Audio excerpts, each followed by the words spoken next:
University of San Francisco has been the home of many female pioneers in the classroom, on the field of competition, and throughout the world. With the help of Title IX legislation, those women have grown a program and in turn become a driving force in the history of the Dons. From some of the first women to suit up in the green and gold, to USF's first female national champion, this is 45 years of greatness and beyond.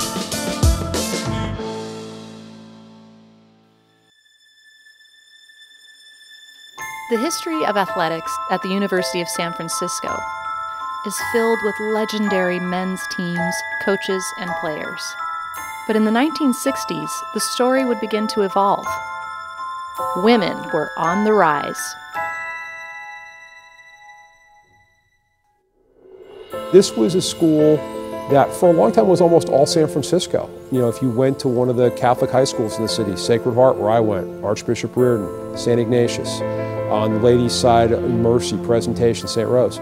This was probably the first school you looked at, and they were just, you know, becoming a co-ed school. And even at that point, there were certain courses that were not open to women. I remember coming to games and it being all male students here. I was at an all-girls high school here in San Francisco. Some of the older girls that I knew came to school here, and it's like, oh wow, they now have women. So what a great opportunity for me. There were only men's sports. We had no concept of women competing. It was before Title IX. And really throughout my 4 years here, I graduated in '73, we really didn't have that grasp of women intercollegiate athletics. Back in the 1960s, in many cases, there were no women's teams. I think USF early on, even before Title IX, was thinking about if we're going to have women on campus, we need to have women that are involved in all the different aspects of campus life, with athletics being part of that. When I came to USF in 1970, they were eager for me in the physical education department to create something, to do something. So anything I suggested was very well received. When I met Jerry Lauro, it was a whole game changer.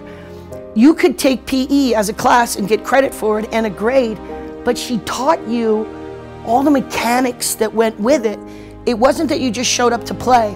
She explained every movement and what it meant to you and how to do it correctly. She taught us archery, she taught us volleyball, she taught us basketball. Jerry Lauro was probably the turning point for me to want to become a PE teacher. Jerry absolutely was a visionary for me, and she started talking to other female students here as well, trying to generate that excitement. They came to me and wanted a tennis team. They came to me and wanted a volleyball team. So I pursued that. Some of these girls were highly skilled, and one could see the opportunity for extramural intercollegiate performance. They needed a structure to actualize their potential. And for Jerry to take on that Superwoman cave and go to them and say, we need to have this. This is where we need to be equal. And to get a little bit of support was good, but it was never ending. Jerry kept going back and asking for more. And everyone saw the importance of Title IX, 1972, and the years they gave us, gave everybody, the country, to comply. And you talk about women who played for the love of the game, they were probably the epitome of that, because they weren't getting anything to compete against these other schools, and they formed a league and they got officials, and so that was kind of the beginning, the true beginning.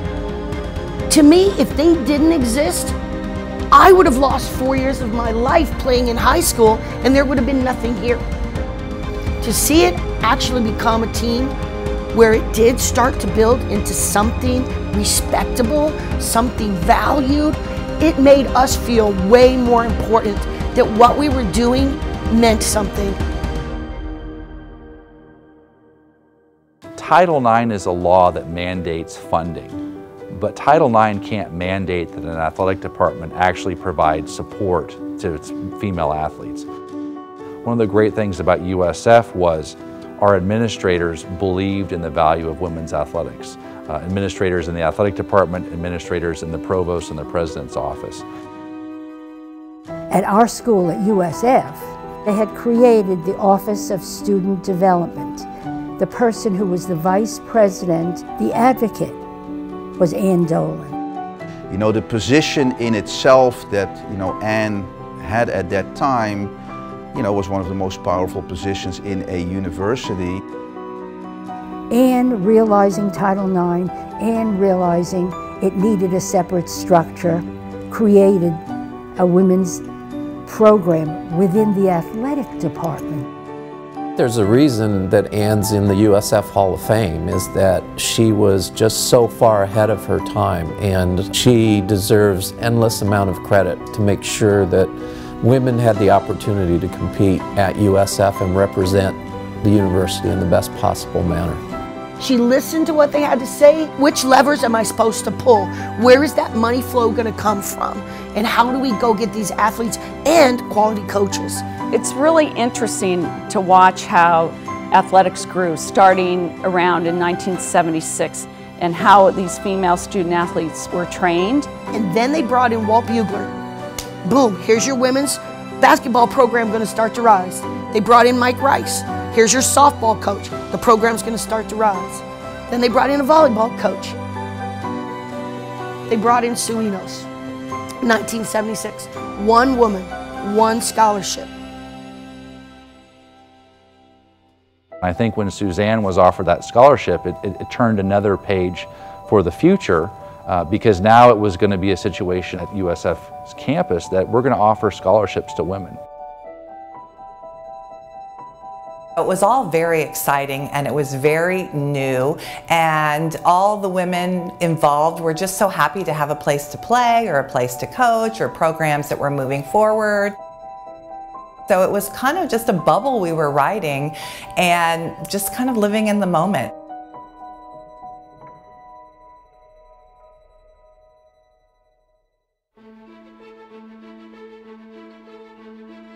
Then in 1977, Walt had taken a couple of us down to see another player play. Her name was Mary Hile. Mary really exemplified in those late 70s, the pioneers of women's sports, a local player that stayed local and was willing to take a chance on a team that really was not great yet. She hands down was the best student athlete, best female student athlete, and overall athlete, male or female, that I'd ever seen. At the same time that Mary was on this campus, so was Bill Cartwright, and USF was #1, and yet Mary was scoring more points than any of the men's players were. Two-time finalist for National Women's Player of the Year, all-time leading scorer, male or female, and that list has some people that are NBA legends. Bill Russell, Casey Jones, Bill Cartwright. She's above all those guys. She wasn't just a good player for USF, she was a player that was one of the finalists for the United States Olympic team. She was a contemporary of Ann Myers and a number of other prominent women's basketball Hall of Famers, and Mary was at that level where she was competing with those players. I was where I was supposed to be at the right time, and Title IX was a big piece of that. Everything sort of for myself sort of started to fall into place with the rhythm of the law and the rhythm of more girls wanting to participate. Beautiful shot by Mary Hile. All I was doing was playing the game that I loved, and for the joy of it, for no other reason. Back over to Hile. She's hitting everything she puts up. The roots were set in 74, 75. Sue started the trunk in 76, but Mary became the branches that just started reaching out to the entire women's program.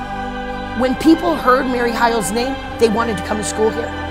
Boom, Kim Brobotham came in. Boom, Kim Bachman came in. Lisa Baptista came from Star of the Sea. We had all these players because the success had started to pick up. And as it evolved from Mary and started to grow the tree and blossom out, these teams got scholarships. Those teams got scholarships. Sue wasn't the only one anymore. There was Mary, and there were a couple girls on volleyball. There were a couple girls in tennis. You could see her eyes starting to change and go, here we were, and check it out. Now people know who we are.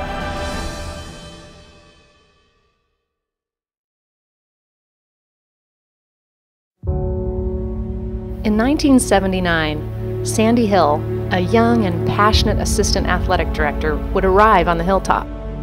Her vision and dedication would drive the women's athletic program to a new level. It was a full-time administrator that was coming in that would run the program and be dedicated to the program and look beyond the sport of basketball and volleyball and what other opportunities were out there for women. She really felt that this was an important time in their lives. This was a place to grow. This was a place to excel. And she was going to do everything she could, almost like a proud parent would, to make your daughter's dreams come true. Sandy had to come in and fight a lot of battles because she was creating, in many cases, something from nothing. It was very much a fledgling program with 5 sports, but only $5,000 in scholarship money, so it was pretty obvious where we had to go. Quite frankly, it was challenging for Sandy. I know she was frustrated at times. I know things didn't change as fast as she would have wanted, but she made change. I think the biggest challenge for me personally was to keep fighting, and not necessarily fighting, but keep rationalizing the reason that we needed more funding, more scholarships, better practice facilities, better playing conditions. I was always very good at providing statistics about why we needed them and who had what. For what Sandy was always a part of was, we're going to make sure that if we offer something, we're going to support it. So we're not going to make tiers between men or women or this sport or that sport. That Sandy was always overseeing everything that she could to make sure that everybody that has an opportunity as a player to have the best possible experience they can have. Sandy, as I recall, was very adamant that we do have a cross-country team and that we are treated sort of fairly. And they actually brought us to big meets and started to buy us things. And I saw the progression, so there was a real sense that USF was trying to work towards Title IX and equality. All we wanted to do is we want to play, we want to compete at the same level as men do. But we also said, you know what, this isn't fair. It's like, all we want to do is be able to have the same opportunity, resources, uniforms, rackets. And I have to say, hiring someone like Sandy Hile gave us that opportunity. She also gave me a sort of a vision of what you can do if you're really determined and persistent and you want something. And Sandy, she offered me that, and she offered a lot of the student athletes the same kind of thing.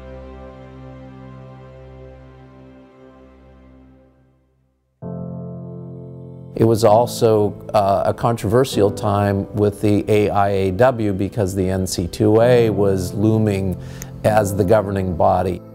People forget that the NCAA fought the idea of women's athletics being included in the NCAA. The AIAW, which was a separate college league or organization for women's athletics, is what dominated in the 1970s.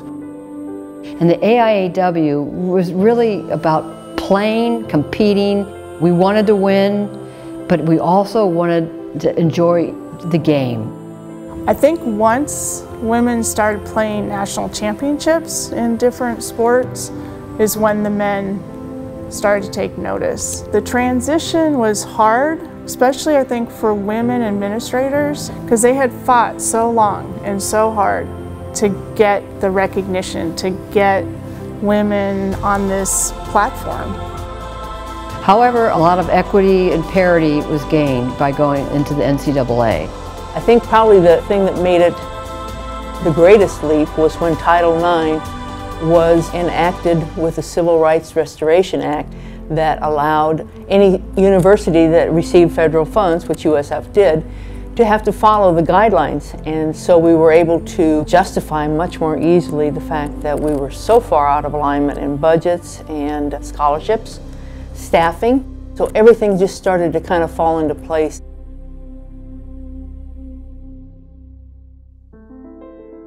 We had some female coaches here, Olympians, between Sue with women's basketball and Lori Corbelli with volleyball, incredible athletes themselves. And to be able to be here and have our female students in the 80s work with them was amazing. Sandy Hile is the first person to hire me.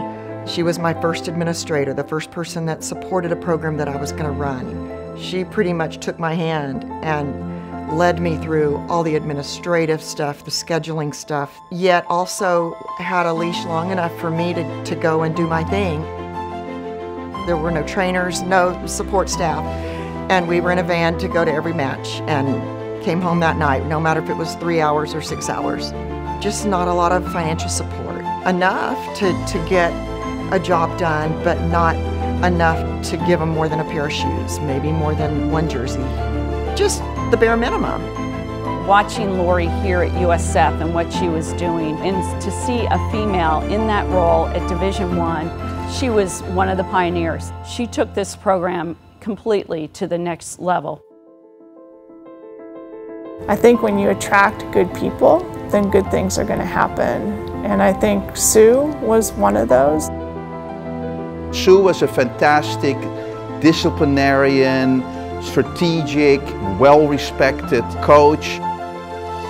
She struggled with resources, but ultimately developed the program back to a real competitive level.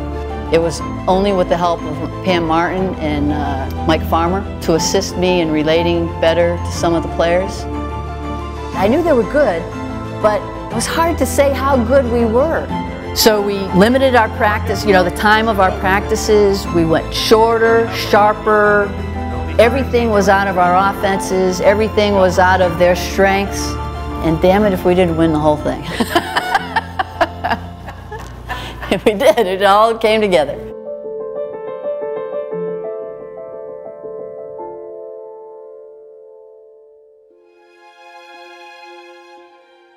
At that time at USF, you had to be really entrepreneurial. The Jesuit philosophy was not like we give it to you, here it is. You get a title, go make it happen. Father Sunderland, he called me in March '85. And he said, I've been talking to the administration, to Sandy Hile, and we really would like to start intercollegiate women's soccer at USF. I was thrilled, obviously, about, the opportunity to become the first women's coach of USF, because I thought it was a great opportunity to be at the forefront of really starting something new and innovative. No scholarships, didn't really bother me. The nice thing is that first year with 16, 17 women, with softball players, cross-country runners, players literally, I had to knock on the door of the women's dorms to recruit players. The girls would buy their own cleats. We had t-shirts from Steve that we used for practice. And little by little, working with Sandy, were we able to get our first scholarship. And, really our first big signing was Shauna Haynes. Back then, we didn't expect things. I didn't come in saying, I expect to get the same things as the men. We were really happy just if we were given something. And we used to go into Eric's office and joke a little bit and bring uniform catalogs and say, hey, we want this one next year and stuff. And he'd laugh. And, but every year we did. Next year we got new uniforms. The year after that, it was a little bit more than the year before. By my senior year, we actually got to travel. Like, we got to go on a plane. It was like, oh my gosh, this is the greatest thing. The way that Shauna not only excelled on the soccer field, she was a 4.0, an outstanding young lady. If anybody really embodies what you want to look for in a female student athlete, Shauna really was, the one. Eric fought every year for me to get more scholarship money. So I think by the time I was a senior, I got full tuition. So that was big. In the meantime, there's quite a few young ladies that bought into that dream and became a supporting cast and did a great job. If it wasn't for Eric, I think the women's program wouldn't be what it is today too, because that program could have folded, I think, or could have gone through if he didn't do the work and recruit and get the players that we got. I really respect those women because it was all positive energy. You knew, 10, 20, 30 years down the road, it was not going to look like that anymore.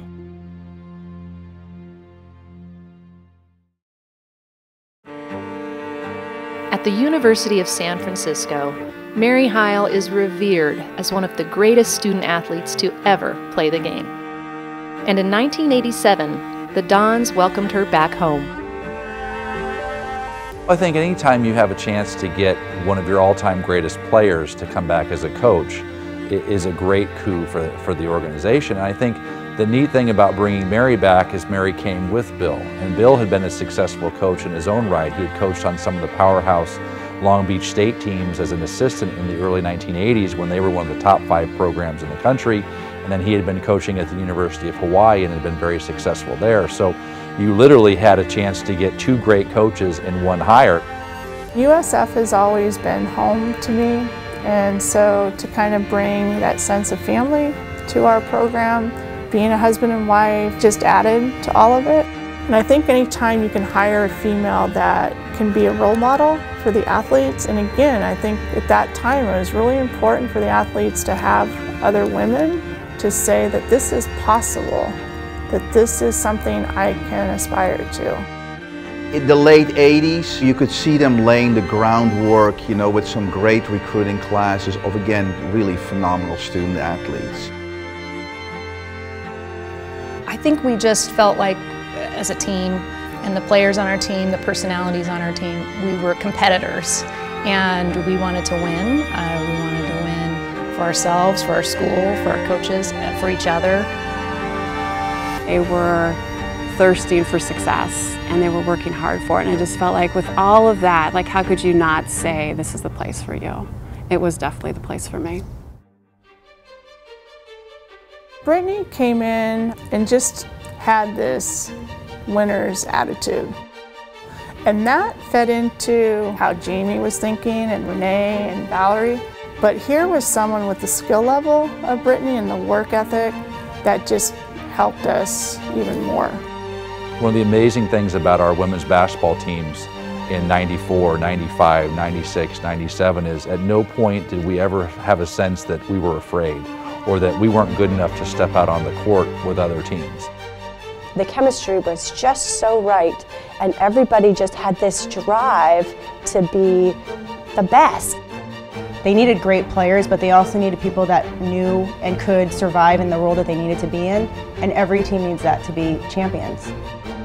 We were able to win 3 West Coast Conference tournaments in a row. It is an amazing feat, and it's one that probably will be duplicated, but not very often. There was not one selfish bone in any of those players' body. They wanted the team to be successful, and it didn't matter if they scored 1 point, 30 points. They had such a love for each other, such joy when they were out there playing. We just really respected each other's strengths once we figured out what they were, and that person seemed really confident in their strength, and so it just gives you that confidence to be like, yeah, Jamie, she's dribbling the ball down the court in pressure, not me. We pushed each other, we had each other's back. If you know that your teammates are there for you and you trust each other, that's going to go a really long way.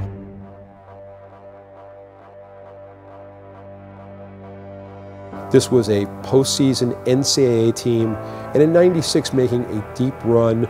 No 12 seed had ever gone that far before. Our preparation for each game was still the same. Our focus was still to win. We really didn't look at it like we're playing Duke on Duke's floor. Ew, that's scary. No, we looked at it, we're playing Duke and we're going to beat them. We led the whole game, and I just looked at Bill. I said, can you believe this? How we're playing?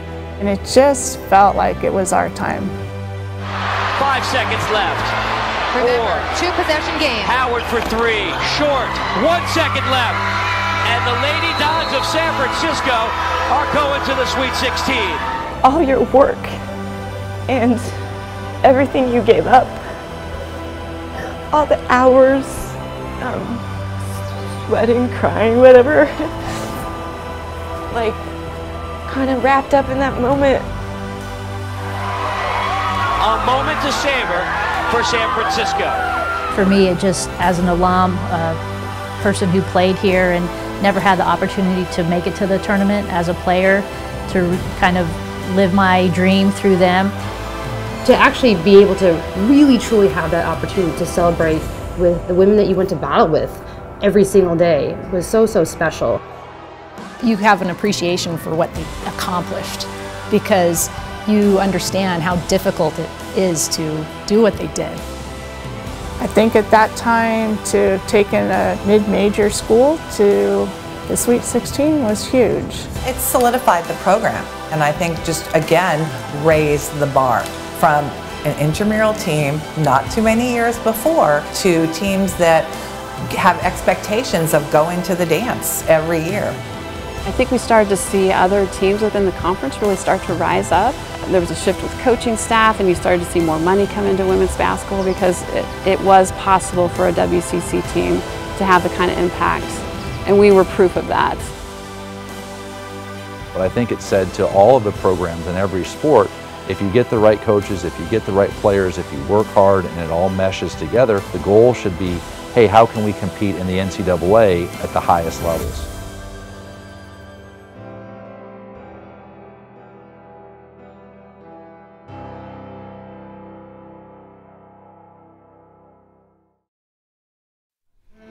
When you get one team winning and then you get another team winning, all of a sudden they start looking around the athletic department and say, why aren't you winning?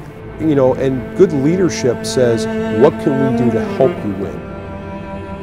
The WCC at that time had teams that went to NCAA. My first 3 seasons here, we did not do that. We had to make some changes, and along comes Jeff Nelson. Change is hard, and these kids were put through the ultimate change. Change your outlook on winning, change your work ethic, change everything. He came in and knew how to take this group of girls and transform us into a winning team. Jeff knew the game, he was highly respected on a national basis, had unbelievable connections, but also such a great fundamental coach. He really respected us as players, and I think we felt that and acknowledged that from him and respected him back. Every tournament that we won, it built our confidence a little bit more. The more confidence you get, the more you start believing. We're going into full conference WCC and really change USF volleyball forever. I loved watching Brittany, and watching Brittany with those kills was so much fun. Just watching a woman be that strong and that competitive. She is one of those outstanding student athletes that really helped USF women's athletics on the map. We were fortunate when we made the NCAA tournament, just like seeing the faces on the young women who did the work to get there, seeing the face of Sandy, who'd done the work for so many years to get there. And one of my favorite memories ever, for sure, in coaching.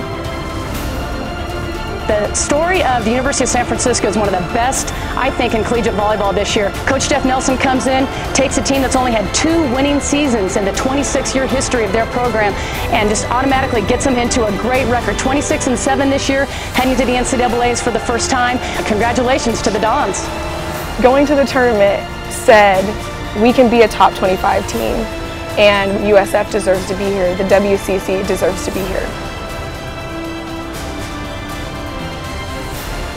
It was easy to get excited for what the future was to bring, to kind of help accelerate that history and extend that history even further. We were really wanting to be the group that went to the tournament again.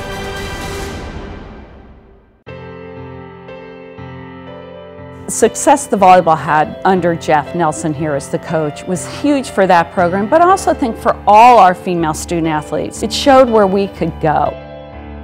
When you have elite athletes and they see that you're committed to having the right number of assistant coaches, to having top-notch trainers and conditioning people, and making a commitment to sports medicine and the weight room, and all of a sudden they're attracted to you. You had athletes from all over the West Coast. We had a ton of girls from Seattle, Oregon, San Diego, and they were ready to win, they were ready to compete. My coach, who actually recruited me, Pam Kalinowski, won 4 national championships at the University of North Carolina. She was an incredible competitor and leader. She brought the best out of us in competition. Any team that's ever been successful or ever won anything, you know, they've usually had to put in a ton of work, sweat, tears into getting there, and we were the first group at USF for soccer to experience that. There is a unique thing that women have to look at something as a challenge equals an opportunity. It drove us to be together and to say we can make this work as a group and we have to be empowered by each other. And I think what was great about a team like 2003 and going forward is they started to build a really strong team culture. I know from our team's perspective, we had an interesting pride happen, which is this team who came together from around the world. The Chronicles writing a newspaper article about us, or having undefeated players. It was really just a one-of-a-kind experience. With the recruiting, for example, of Jenny Heinzer at the time, I think it really elevated the program. Jenny Heinzer was a once-in-a-lifetime player. She really put us on the radar, not only WCC-wise, but nationally. And so to see us be able to continually ramp up the type of athlete that we're getting who really care and know how to win, that was a great example of that.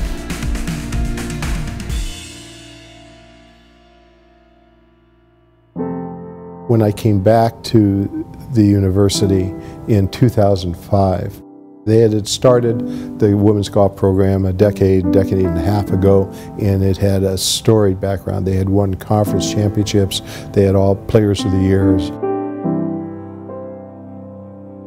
When I came in as a freshman, the team was already having one of its best years, so I felt proud and honored to be part of a team that did so well. And that's what I felt from the athletic department the entire time I was working there, was they were continually celebrated. Each little victory was a victory for USF, not just women's golf. I think that Rhea took on that position at a young age so gracefully, and it was really nice to have somebody who had been competitive herself.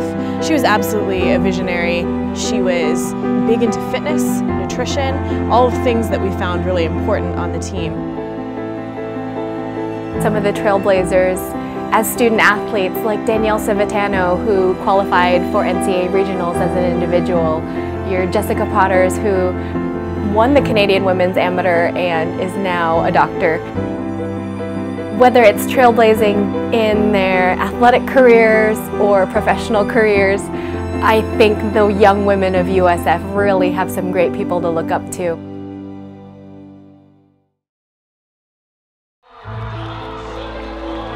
I think when you look at players want to go play with other great players and they want to play for great coaches.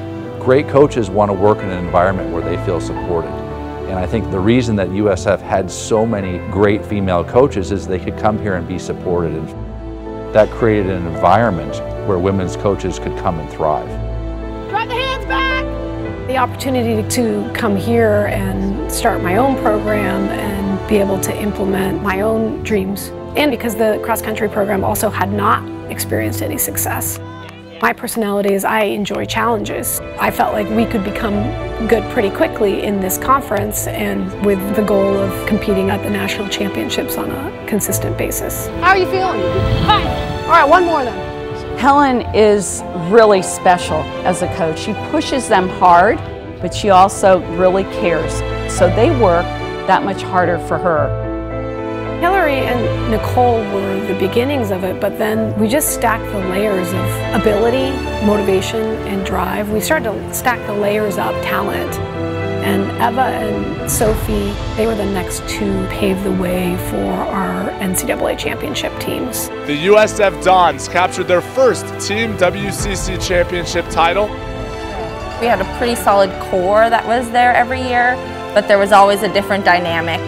But I think what more than anything made those teams be so successful was this tightness and cohesion that we had as a group of people. San Francisco, 5 straight West Coast Conference championships now at this meet, a dynasty.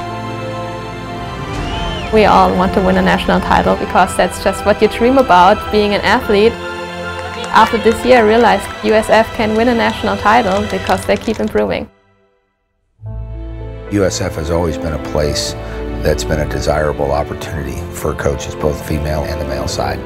And then our job is to give those special people the right tools to go out and do what they need to do. What matters is that they grasp who we are and grasp the opportunity that we're all equal and we're all going to give, a chance to go compete and win. When I take this touch here, you got to step up. Jim Millender is kind of a pioneer himself in the women's game. With that being said, he's always been very respected and very successful at what he's done. I knew we could win. You had the foundation. They just needed some direction. You had the Maddie Schiffels coming in, you had the Alexes, Letty Torres, a grinder, knows how to get it done. They all bought in. I wanted to be there with people to create something here. A great goalkeeper is going to help you win games that you maybe shouldn't have. So Maddie definitely was a goalkeeper that could do that. She could be in games and help a team that was growing and developing as a team, but still keeping them in the game by making a big time save. Wow, what a save! And she worked her tail off to do it. And I think that her doing that around some of those younger players as she got older really helped them have the success that they have had. Don score! So the first year, they were buying in. We still got our butts kicked. The next year, I could see the improvement, but we still lost some closer games. And then in year 3 and year 4, finally, it was there. Everybody knew their role within the team. They're all playing at a high level, and they're going out and executing. In a short amount of time, Jim Millender's really turned this program around. But I was just so proud of the performance with them over the course of 4 years and how they improved and taught some other younger players what they need to do as well. And that's what you need. Jennifer walked into a bare cupboard. I mean, the Dons found bottom that year. I think she faced a big challenge bringing that program up. When I decided to take over the program, I think it was one of the hardest things that I've ever done and one of the most rewarding because of it. One of the things about Jennifer Azzi that is just so smart, she utilizes everything that she knows will benefit her. She utilized weights, and she utilized nutrition, and she utilized me and mental performance. She used us all to create this atmosphere of possibility. I think Jennifer really articulated well was that, yes, you got a scholarship to come here, but you need to prove that you belong here. I had to talk about over and over again with the players at USF is, why are we doing this? Because it's going to be the greatest thing ever because people said you can't do it. And she never talked to me about, you know what, Z, we got to win. But what she did say is, I want you to be a part of changing the culture, and then the championship will come.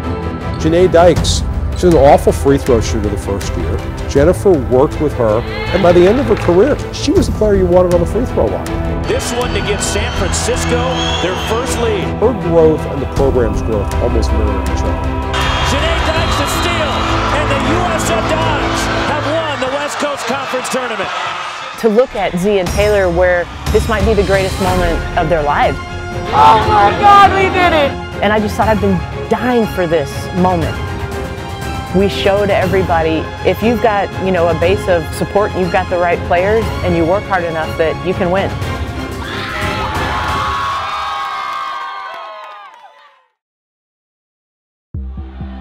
This is a win-based, merit-based industry, and women are held to that standard every bit as much as the men are. We believe we can be champions. We believe we can be nationally prominent in our sports.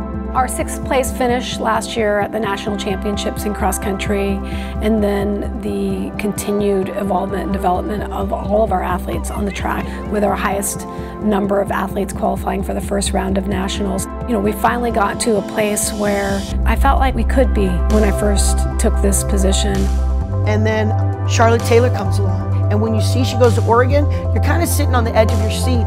We have come now to the time for the one women's final, the 10,000 meters. Keep your eye on Charlotte Taylor, the senior from San Francisco. She's run 32:11. She was 10th at the NCAA Cross Country Championships.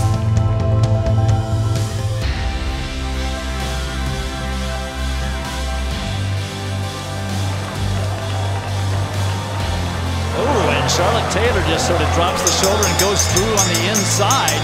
No response right now from Alice Wright. Charlotte Taylor is going to win this women's 10,000 meters. It's Taylor across the line first. What a race from Charlotte Taylor to become the school's first ever NCAA track and field champion. When I see that she won that title, you start to cry and you think, oh, I want to give her a hug. I just want to tell her, you are amazing. That does send a message to our entire athletic department. Charlotte winning the national championship, it kind of opened the eyes to everybody, like, okay, Charlotte can do it, we can do it. It just takes one person to open up that hope, to create that inspiration. It is going to pave the way for so many more female athletes.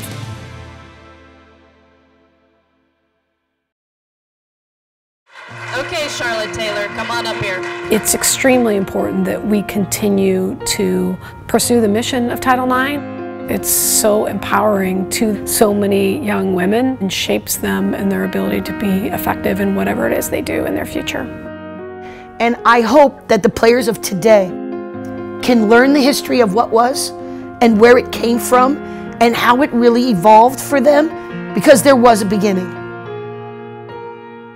I'm extremely grateful for the women who didn't just fight for a woman like myself to be able to play sport at a high level, but for women across the board to be able to do whatever it is that they want. By our honoring those that came before us, it's respect. It is an acknowledgement and a recognition about the roads that they helped pave, that the sweat and the tears and the things that they went through, how that then provided opportunities for us today. I heard someone say the other day, well, why do we need Title IX anymore? Come on, 40-some years ago, we don't need this. There's equality in it, but there's not at the end of the day. There's still levels of discrimination. If you don't continue to speak up for what's fair and equitable, those doors will be continued to be shut in your face. Women tend to get almost a little complacent that, okay, so we are supposed to have these opportunities, instead of making sure that all of this goes on and that we continue to gain respect and continue to work for everything that we have. And it's also important for the older generations to move aside so that the younger generation can keep going forward and keep, having a voice. And the more women we can have speak up and be successful in sports and education, the more we have these opportunities and these resources. And it's so important, and I really think this is a new movement of empowered women. They're making society a better place. And we read now that something up to 80% of the top CEOs that are female were athletes. If we look at the difference between my tennis players, the volleyball players, the basketball players in 1970, and who the young women are today, there's a remarkable change. And I have witnessed that change over the past 45 years.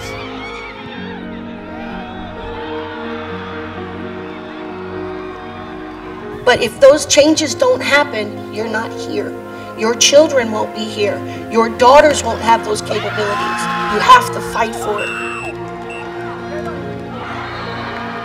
From 45 years ago having the first scholarship to now having a competitive national athlete at USF, that to me says women can do this. She knows that that title is in hand, a big smile from her. And I think it just shows that the progress that we're making as a program, I'm so grateful to be a part of that, making steps forwards, and hopefully we'll continue to do so into the future.